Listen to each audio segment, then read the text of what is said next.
Hello, எல்லாருக்கும் வணக்கம். இப்போது நீங்கள் ஹிமாலயாஸில் ஒரு ட்ரெக்கிங் போகணுன்னா mostly you will have to go through ஒரு 6 months ட்ரைனிங். அது இன்றைக்கி உங்கள் ஃபிட்னஸ் லெவலில் பொறுத்து ஒரு வருஷம் கூட ஆகலாம். In fact there are many physical activities.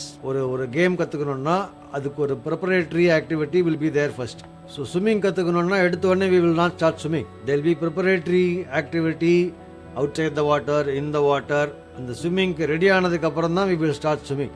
இதெல்லாம் ஈவன் ஃபார் அன் அடல்ட். ஒரு சின்ன குழந்தைக்கு physical development itself becomes a requirement. ஒரு குழந்தை பிறந்ததுலேருந்து என்னெல்லாம் development we have all been seeing. First ஒரு நாளைக்கு திரும்புவாங்க, அப்புறம் க்ரால் பண்ணுவாங்க, அப்புறம் ஒரு நாளைக்கு உட்காருவாங்க, அப்புறம் ஒரு நாளைக்கு நிற்பாங்க, அப்புறம் நடக்க ட்ரை பண்ணுவாங்க. ஃபஸ்ட்டு கை பிடிச்சி நடப்பாங்க, அப்புறம் தனியாக நடப்பாங்க, அப்புறம் கொஞ்ச நாளைக்கு அப்புறம் ஓட ஆரம்பித்தாங்க. ஸோ அந்த ஓடுற ஆக்டிவிட்டிக்கு தேர் was so many developmental stages, so many preparatory activities to come to walking and then running. So for writing also we have pre-writing activities. These are the fundamental skills to develop for a child to be able to write. ஒரு குழந்தை எழுதுறதுக்கு என்ன பேசிக் skills தேவை அதை develop பண்ணுறதுக்குள்ள activities are called pre writing activities. It starts with their ability to அந்த பென்சிலை எப்படி பிடிக்கிறது, the ability to hold a pencil, to draw, to ஒரு படத்தை பார்த்து அதே மாதிரி வரைகிறது, to color within a line, and more specifically for writing there are pre-writing shapes. எழுதும்போது whatever shapes required I am preparing. Vertical line, horizontal line, ஒரு curved line, zigzag line. So I have to practice making all these shapes. So all this is the fundamental pre-writing skills. So mainly the areas to develop, first thing is hand-eye coordination. என் கண்ணுக்கும் என் கைக்கும். Then improve my fine motor skills. எவ்வளோ அக்யூரேட்டாக I can use my fingers. That is fine motor skills. Develop visual perception skills. ஒரு விஷயத்தை பார்க்கும்போது அங்கே என்ன இருக்குன்ட்டு to understand. இந்த இடத்துல சர்க்கிள், இந்த இடத்துல இப்படி கர்வ் இருக்குது, இது பக்கத்தில் இங்கே ஒரு டாட் இருக்குது. I should be able to visually understand what is drawn there. And one important development is called crossing the midline.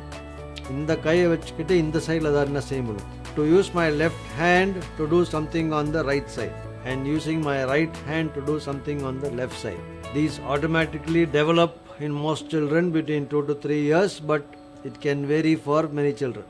இது டெவலப் ஆகலைன்னா அவங்களுக்கு லெஃப்ட் சைடில் எழுதுறதுக்கு வராது. Then I have to understand that உலகத்தில் இருக்கிற actual real objects I can represent on paper. Drawing மூலியமாவோ எழுத்து மூலியமாவோ I can represent in the paper. Then they have to experiment with different kinds of tools, pencil, pen or brush, crayons, and then see how to make different kinds of marks on paper. So why are these skills important? Because in the skills that gives them the ability to then write something, to start writing legibly. நம்ம மற்றவங்களுக்கெல்லாம் புரிகிற மாதிரி எழுதுறதுக்கு வர்றதுக்கு இந்த skills எல்லாம் first தேவைப்படும். இந்த skills எல்லாம் சரியாக டெவலப் ஆகலைன்னா இட் லீட்ஸ் டு ஃப்ரஸ்ட்ரேஷன். அவங்களுக்கே ஒரு விரக்தி, அப்புறம் எழுத பிடிக்காமல் போகும். அவங்களுக்கு மேலே ஒரு நம்பிக்கை குறையும். their self esteem comes down. மற்றவங்கலாம் செய்கிறாங்களே கிளாஸில், எனக்கு மட்டும் வரலையே. that can lead to a drop in academic performance rest of school also. நம்மளுக்கு இப்போ தோணலாம் பென்சில் பிடிக்கிறதெல்லாம் ஒரு பெரிய விஷயமான்ட்டு. ஒன்றும் இல்லை, அந்த சைனீஸ் எல்லாம் அந்த ஸ்டிக் வச்சு சாப்பிடுவாங்க, பார்த்துருக்கீங்களா? அது செஞ்சு பழக்கம் இல்லாதவங்களுக்கு இப்போ அவங்க ஸ்டிக்கு கொடுத்து அதை வச்சுட்டு நூடுல்ஸோ ரைஸோ சாப்பிட சொன்னால் தென் வீல் நோ த டிஃபிகல்ட்டி. அது 2 மாதம் ஆகும் ப்ராக்டிஸ் பண்ணி சாப்பிட ஆரம்பிக்கிறதுக்கு. ஸோ இப்போ இந்த ப்ரீ ரைட்டிங் ஸ்கில் என்ன செய்யணும்? First is to develop the hand and finger strength. எழுதுறதுக்கு ஒரு ஃபோர்ஸ் தேவைப்படும். To hold the pencil also and control it, to press against the paper. Developing that strength itself is the first requirement. Then how to hold the pencil, pencil grasp. And on the edge தகுந்த மாதிரி they have to find a way to hold the pencil to be able to control it. Then you have upper body strength. It's not just hand and finger. Shoulder strength also makes a difference for writing. Hand dominance, நம்ம எல்லாருக்கும் we are either a left hander or right hander. எந்த hand is my dominant hand, so I should be using that hand all the time. That learning also happens at this stage. So அது அவங்க தப்பான hand use பண்ணியிருந்தானா then that control வராது. Then முன்னாடி சொன்ன மாதிரி crossing the midline, going between the left and right, cross movement, left sideலேருந்து எடுக்கிறது, right sideலேருந்து எடுக்கிறது. Another preparation is attention span. ஒரு குழந்தைக்கு attention span is very small. For them, writing activity is a long activity, so they have to develop the attention span to sit there and continue the activity. அந்த attention நிற்கலைன்னா writing வராது. இப்போ இந்த skills எல்லாம் இல்லைங்கிறது எப்படி தெரியும்? அவங்க சரியாக பென்சிலை பிடிக்க வரலன்னா தெரியும். பென்சில் மூவ்மெண்ட் இப்படி பண்ண முடியாமல் they are moving the entire hand. they are very slow in their movement. they have difficulty staying within the line. இந்த லைனுக்குள்ளே கலர் பண்ணணும்னா வரல, தாண்டி போயிடுது. எக்ஸஸாக ப்ரெஷர் போடுறாங்க பேப்பரில். Too much pressure or too less pressure. there is no coordination between the two hands. சில குழந்தைங்களுக்கு பேச நல்லா வருது, பட் drawing, writing, coloring சரியாக வரல. So all these can indicate there is some pre-writing skill which is not there. So இதனால் என்ன problem வரலாம்? அவங்க பிஹேவியர் ப்ராப்ளமும் வரலாம். அவங்க இந்த மாதிரி ஆக்டிவிட்டிக்கெல்லாம் வரமாட்டாங்க. மற்றவங்கள கம்பேர் பண்ணும்போது அவங்களுக்கு கான்ஃபிடென்ஸ் கம்மியாக இருக்கும். ஜென்ரலாகவே அவங்க பர்ஃபார்மன்ஸ் எல்லாத்துலேயும் குறையலாம். சொந்தமாகவே for them to take care of themselves, அவங்களே பட்டன் போட்டுக்கிறது, ஷூ லேஸ் கட்டுறதுக்கு, they don't want to do any of this themselves. அவங்க கையை வச்சு செய்ய வேண்டிய எந்த விஷயமும் they will ask somebody else to do. அவங்க அவாய்ட் பண்ணிடுவாங்க. they will come to you and say எனக்கு இதை வரைஞ்சி கொடுங்க.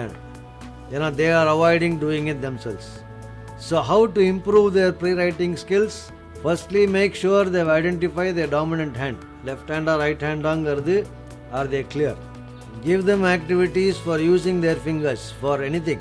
It can be holding something, opening something, closing something. அவங்க கையை வச்சுட்டு என்ன செஞ்சாலும் we can appreciate and tell them that they are doing a good job with their hands. And any activity which can give strength to their fingers, playing with play-doh or clay, using a tweezer, சின்ன tweezer வச்சுட்டு moving object from here to there. துணி காய வைக்கிற clip இருக்கு இல்லையா, அதை use பண்ணி they can pick something and put somewhere else. Eye hand coordinationக்கு simple activity is throwing and catching balls. நல்ல பெரிய பால் you keep throwing and catching, eye and hand coordination ஈஸியாக வந்துடும். Or we can do any other activity like that. Upper limb strength, like I said, shoulder strength வர்றதுக்கு lot of activities are possible. இங்கேருந்து தண்ணி எடுத்து இங்கே ஊற்றுறது, இங்கேருந்து அரிசி எடுத்து இங்கே போடுறது, anything, whatever, some way to transfer weight from one place to another, all that can help to build upper arm strength.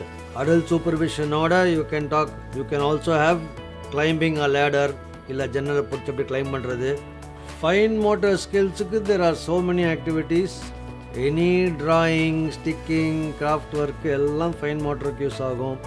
Eye handக்கு you can also beading, ஒரு beadல thread பண்றது, that is also eye hand coordination.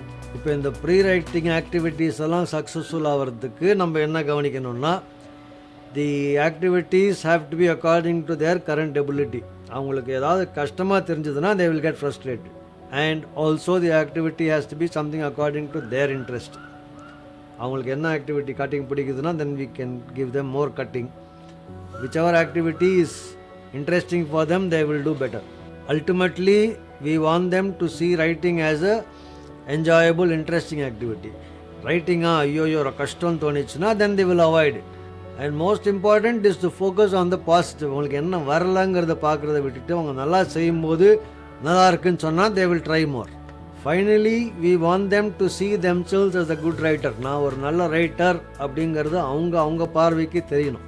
For that, we have to be patient. எழுத கற்றுக்கிறதுக்கு they will also require time and patience. So we have to allow that to happen. And this is one of the most important activities in any kindergarten. சில parents ஏன் ரைட்டிங்கே இல்லைன்னு வரி பண்ணுறாங்க. But this pre-writing activity is far more important than writing itself at this stage.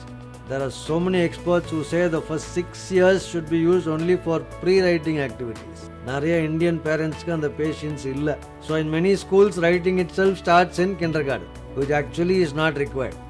So our main goal is for a child to start enjoying writing. What they enjoy doing, they will do better. We will see more about writing in later videos. Thank you very much. Bye-bye.